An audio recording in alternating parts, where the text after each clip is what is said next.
या बाकीच्या लोकांकडे बघून राहुल गांधी आत्ता सभा झाली त्याची कुठेतरी बांद्रा कुर्ला कॉम्प्लेक्सला. मला आता एका पत्रकारांचा फोन आला. त्यांनी सगळे त्या गर्दीमध्ये सगळे शेवटी पत्रकार आमचे बातमी काढणारच ते सगळे त्या गर्दीमध्ये फिरले आणि त्यांचा मला आता फोन आला.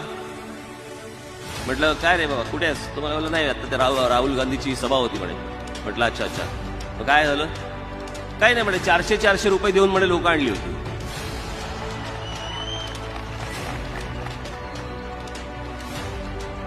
लोक यायला, लोक जमायला, तुम्ही त्यांच्यावरती प्रेम करावं लागतं आणि लोकांनी तुमच्यावरती प्रेम करावं लागतं. अशी परिस्थिती उभी करावी लागते म्हणून हे सगळं जमतं. हे भाड्याने आणायला लागत नाही आम्हाला. आणि ज्या दिवशी अशी वेळ समजा येणार नाहीच, कोणत्याही परिस्थिती येणार नाही, पण अशी जर वेळ कधी आली ना